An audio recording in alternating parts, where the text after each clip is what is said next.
people have their own stories, and I think bringing that out is quite important. You know, not taking one whole generalization, this is this, you know, but going down to the basics, like, okay, this is this person, this is this person, this is Jack, this is John, this is Mary, and everyone has a unique story that in the end, when you bring it all together, makes that one story, you know, that you're looking for. And I think that's something really awesome. That's something interesting that people should venture in. It's worth listening to their stories. Like this community has an amazing, fascinating story. I was looking at the history at that time, and the fact that there is a diverse of nations in this place. So I decided to follow my heart and to do that. So that's Shelly. She is weeding as well. Shelly is from America originally. She has grown up in Swaziland, I think, for the last 8 years or something. I moved to Swaziland with my parents to become missionaries or humanitarian workers there, and lived there for a few years, and then moved to South Africa as well to start working with a Christian ministry called Youth with a Mission. And I've been living there for the last 5 or 6 years. And yeah, after that I just moved here to do the School of Reconciliation and Justice here in Luton. For the School of Reconciliation, we had a final project that we had to do. And the project consisted of interviewing 2 different people that came from different backgrounds but both live in this area. And I was able to interview 2 women. The first one was Marsha Leach.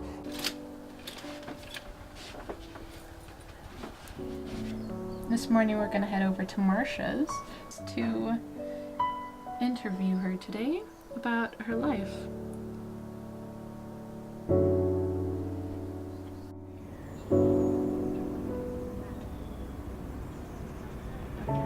She is just a firecracker. She's an Irish-Australian mix that's lived here in England. She's about 52 years old, has 2 kids that are both grown and both autistic, and has had a lot of ups and downs in life, of very, very low moments of being homeless a couple times with both of her kids, and really high moments of just really enjoying life and that type of thing.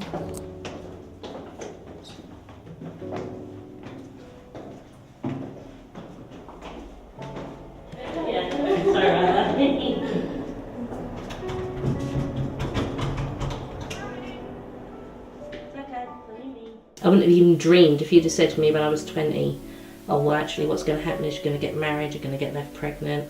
I was homeless for a time in Brighton after that. Really? Yeah, because he went off with another woman, and so I was in a bed and breakfast at the time, and obviously nobody else was paying the bills. Wow. So I got shoved out of the bed and breakfast, and so I was pregnant and homeless in Brighton.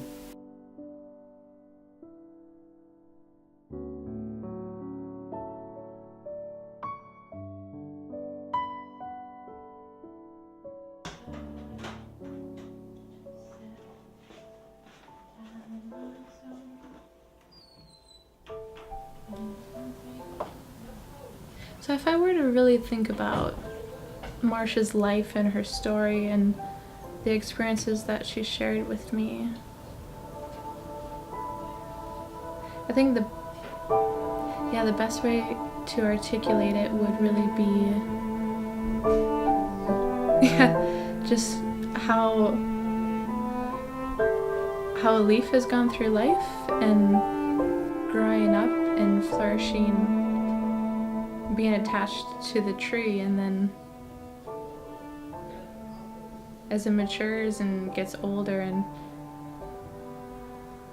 it's gotten to a measure of growth, but then storms happen and it gets ripped off the tree and it's just floating along in the wind and eventually lands on its own. If that leaf could speak, it would want to share its story of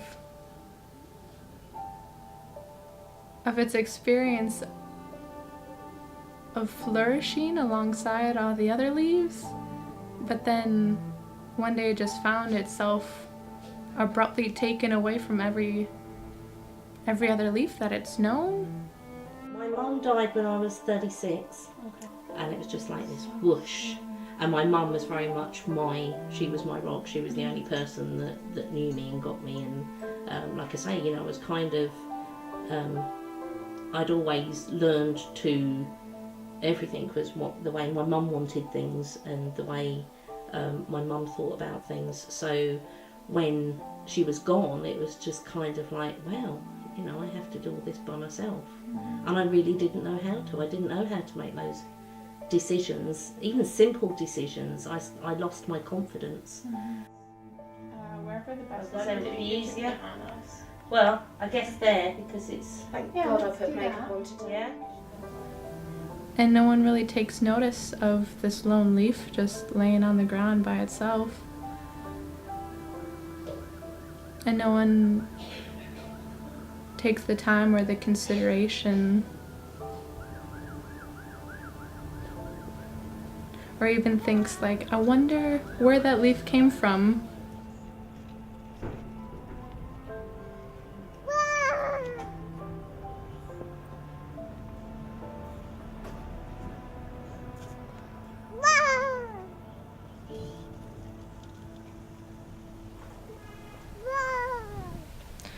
I just couldn't imagine having gone through Marsha's life by myself and having myself in her shoes. Like,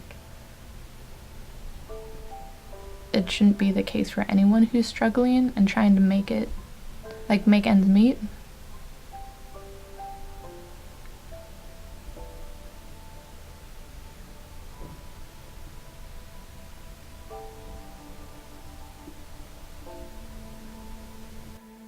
Really, that kept going until my children came home, which at the time I was like, oh, I don't know if I can do this. I'd lost all my confidence to even be a parent. I didn't like myself.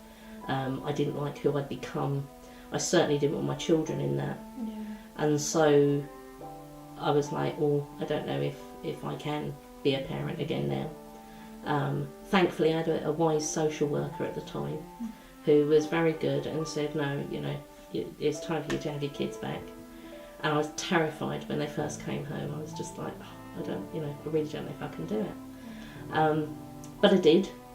Thank the Lord that, yeah, that for me was a turning point.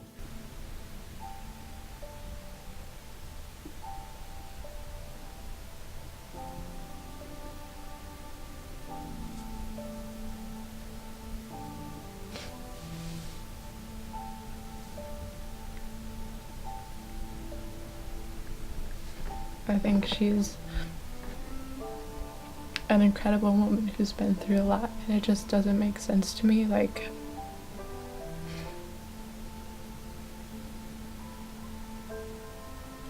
why no one was there. Got out and came here to my little palace here. Yeah, That's wonderful. This is So- quite a nice place you have as well. I love it here. I mean, I've been here 22 years now. Yeah. And then we had the fire, which is 18 months ago now. We had a house fire. The house blew up. Literally. Everything kind of blew out the back windows. Yeah, and we lost everything. We weren't insured, which was really difficult. And that had come sort of not long after I'd lost all my tax credits because my daughter hit 20. So we'd already lost about £1,000 a month. Oh, wow. And then, so we lost everything else to boot. And yeah, that was obviously sort of scary times because we were homeless again, but I was homeless with my daughter. And we had to go and do the B&B route. And we were homeless for about just over 2 months.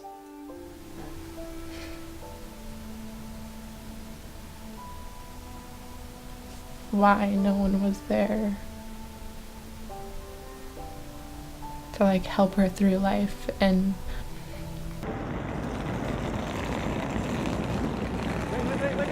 Come on.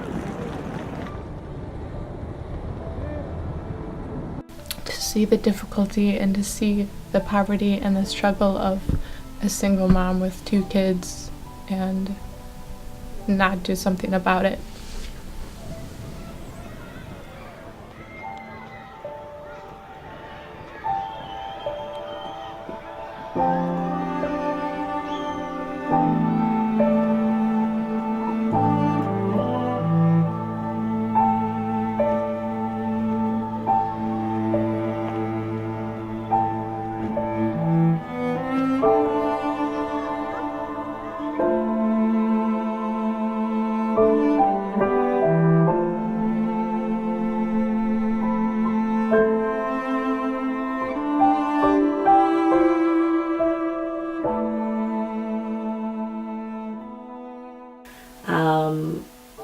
My son has gone to university and got his degree. My daughter's been through college and is now sort of looking for work in whatever she can find. Oh gosh, I can't think of, there's just so many things.